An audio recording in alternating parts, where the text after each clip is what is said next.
Hey everybody, welcome back to Culz Book Reviews. Today we're going to be checking out On a Sea of Glass, The Life and Loss of the RMS Titanic by Tad Fitch, J. Kent Layton, and Bill Wormstedt. Now I did pick this one obviously because April is the anniversary of the sinking of the Titanic, with it hitting the iceberg on April 14th, 1912 and sinking on April 15th, 1912. This is also why you guys got that Culz Reviews episode on History's Greatest Mysteries. So without further ado, let's take a look at the book. Alright, so up top we see the title On a Sea of Glass with the subtitle The Life and Loss of the RMS Titanic. Right below the title subtitle you got this really nice picture of the ship. Unfortunately, when it was sinking, you can see it listing to port there and just see how reflective the sea was. It was also super calm, hence the name On a Sea of Glass, because some of the descriptions was it looked just like a sheet of glass. There was no moonlight, so you wouldn't have been able to see this clearly, but there's some stars above, and then of course you got all the authors, as well as the name of the person giving the introduction, and then it is George Bay. On the side we got the title subtitle again, as well as everyone involved in this book, and then the publishing logo. On the back you get a couple blurbs. One up top says a must-have book, and the one below a chance to experience Titanic's story like never before. As well as, of course, something about the book right there. You also got some nice pictures that make it look like it's overlaid on this sheet of the White Star. And then, of course, we got our ISBN. The story itself clocks in at 282 pages, though for anyone that's super interested in the Titanic, there are the appendices, which do stretch a pretty good length, adding almost a third to the total book length, bringing the total pages to 379 pages. Alright, as you can see, lots and lots of writing. It is almost like 2 pages per page, just a really good amount of text though. As you can see, the pictures there are pictures throughout. That one's one that you probably have seen if you've read in pretty much most Titanic books. At some part it does show up. But as you can see, lots of words. Though as needed, there are some really fantastic photos. Now, not a lot of the Titanic itself, just due to the short career that she had. Though, luckily, there is the Olympic, her sister ship, so there's quite a bit that can fill in at least some of the gaps. Though there is a good amount, at least, with the people on board the ship. So you get some actual photos there, which is really nice. Here you can see right after the sinking, there's the Carpathia. And then, of course, you know, the sinking, lots of pictures around there. In the middle, you get a little bit more of a color picture section. That goes over really the whole history of Titanic, as you can see with that previous page, the movies. Here's some more pictures, postcards, some of it from Olympic. Drawings, there's a really nice kind of colorized photo there. So overall, really, really good, but let's get to my thoughts on the book. So we'll just start off the bat. When it says it is a must-have book, definitely if you like the Titanic and don't own this, what are you doing? Like, if you like the Titanic story or history or just shipbuilding and the look, go pick it up. Like, this is definitely, at the time of this recording at least, the most in-depth book I've read about the Titanic. It's dense. And I guess that could be a drawback for some people. For me, I love history. I love the Titanic. We've told that story so many times, I'm sure, on this channel already. I don't want to bore you guys, but we've loved it since we were little. Our uncle loved it. He's met Robert Ballard. So, like, it's a story we know a lot. But this one, fantastic. I really enjoyed it.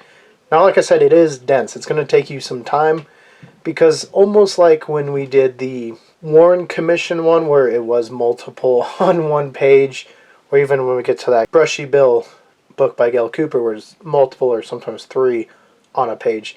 There's just a lot of text, so it's going to take you a little bit longer. You know, I read a ton, which you guys probably see because I review most of the books here, or we do our book club discussions. But when you read fiction, it just flows, and it's kind of easy, and you can get through so many pages. And so if you're used to that and you come over to here, you might go from reading like 20 to 30 pages in, you know, a half hour, say, to maybe 10. Like, there's just a lot of information. You're going to be reading a lot of facts, a lot of details, a lot of names. You're probably going to slow down.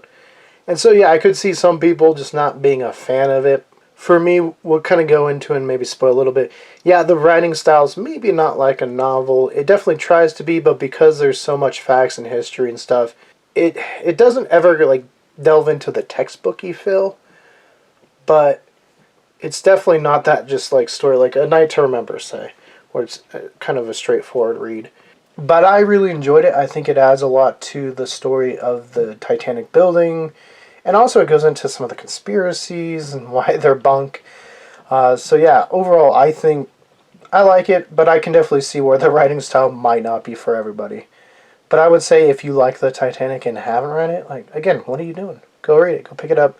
It's on Amazon. And going into like the conspiracy side, just because on social media recently, the whole switch theory has been making its way. It talks about it. It talks about why it doesn't work and why it's not true. The Olympic Titanic are pretty easy to tell apart if you know what you're looking for. And luckily, this book will tell you what to look for. And once you know it, it'll be so easy to tell the difference that obviously you'll be like, yeah, no, that's a picture of the Olympic. Clearly it wasn't swapped. Another thing it says is, hey, when they were kind of remodeling that deck there, they added some like suites where J. Bruce Ismay had stayed. And that was only on the Titanic. Being that that can be found on the wreck itself, debunked. Which, yeah, it doesn't make sense, the whole switch theory. It also discusses some maybe misconceptions about like J. Bruce Ismay or Captain Smith.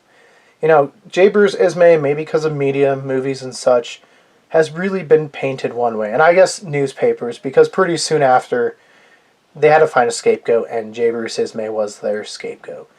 I think reading this one, you'll see him in a different light. I don't want to like spoil anything, but yeah, I mean, he's helping the whole time. Like, it's not like he just like jumped on first boat or something.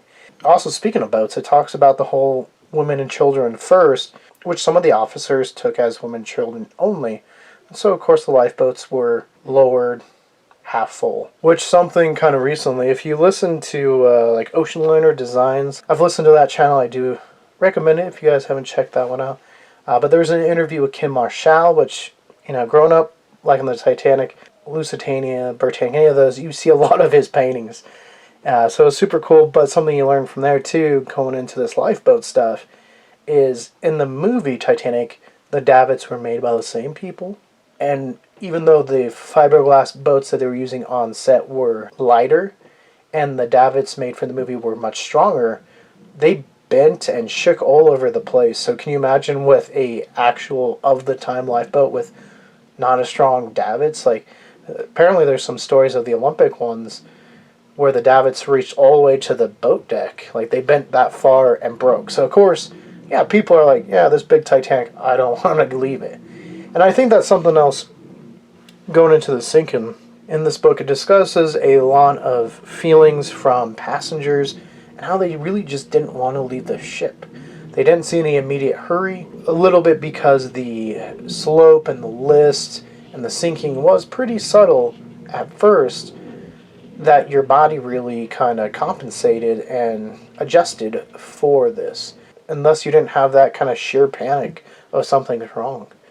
It was also super, super dark. You know, we see Titanic based off, for a lot of people, the 97 movie, where you can see a lot of details still when it's sinking. But on the night, there was no moon. It was super dark. Like, people couldn't see that far. Lights weren't as strong as they... Like, if we had a Titanic light where I am right now, you probably couldn't see a lot that was going on in front of the camera. You know, lights have come a long way, like a lot of technology. So it was just very, very dark. It was also super cold. People didn't want to be out in the cold. They wanted to be inside the Titanic, which was still warm. They couldn't see the sea, and you're dropping 4 or 5 stories down in the small little, what looks to be dinky lifeboat. I mean, obviously, well-made lifeboat, but like, just compared to the Titanic. You know, passengers just didn't want to get off and at the beginning, and really only noticed it once the water kind of reached the bridge, and then they're like, oh crap, something is wrong. It also goes into a lot of stories of bravery, and unfortunately a lot of stories of tragedy. So you learn a lot more, especially when there's pictures of the people and you can put face to person, face to story. It always hits different. And I think that's what's good about this. There's a lot of pictures of the passengers or crew that is talked about. Yes, it has been 113 years since it sunk, so, with time it fades more into like myth and legend. We've lost a lot of the human element, and so I think that's good in here, is it brings a lot of that back. Super large tangent aside, going back to like Captain Smith, you see him in a different light. Obviously, he's still super helpful. You see him more of the human. He's at the bridge right away. He didn't drink during the voyage or anything like that. I think some of the stories with Smith that hit home are the stories of him like rescuing some kids after the ship's going down, like the bridges. So he's in the water and he's helping, kids to lifeboats. Then there's a story after the ship's sunk, it's gone, with the people on the overturned lifeboat, and this person comes over in a deep voice, asks how they're doing, is there any room, can they help them up? And they said they're afraid if they let them up, the boat will flounder, everyone will fall off, it just won't work. He says, God bless, and swims off. And they hear him swimming for 20 minutes, and then it says, some of them believe that was Captain Smith. Like, he was still alive well after the ship had gone down. And it's just really haunting. There's a lot of stories like that you think about and you're like, oh, that's haunting. Just to think about in the dark, cold, and then just these poor survivors, living with the guilt of why did I make it. It's very powerful stuff, and talks about how good the ship was actually at turning. Right when they spotted the darkness on the horizon, it wasn't bright iceberg or something, it was just a black kind of mark on the horizon because it was so dark. The ship's, bow had already started turning. It's just, they were just too close, unfortunately. Had they been, a couple hundred feet, further away, probably would have made it, because it really didn't make that big of a damage. And again, that's probably why A, it sank slower, and B, with maybe the purported like fire. I know that's another big thing going around, but everyone, I think the coal fire has been known for a long time. With them moving the coal about, it probably actually helped the ship from listing and flipping over like a lot of other ships of the time did. So yeah, before I just babble on forever, it is a great book. Go pick it up. I would say a solid like 8.5 out of 10, just because of how dense it is.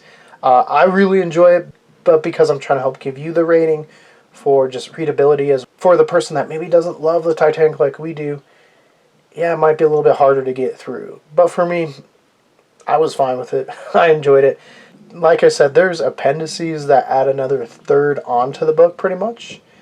If you guys want us to go into more detail on that, we definitely can. But I thought, being that it was April and around the anniversary of the sinking, this was the perfect book to check out. I've heard a lot about it and definitely wanted to give it a read. So I'm glad I did. I'm glad it's in my collection. Definitely learned some stuff reading it, so well worth the time. But until next time, guys, for more Culz Book Reviews, click that link to your left. For more about us here at Culz Paranormal, click that link to your right. And don't forget to hit that like and give us a subscribe. And let us know, have you read On a Sea of Glass? And what is your favorite book on the Titanic? Tell us in the comments below.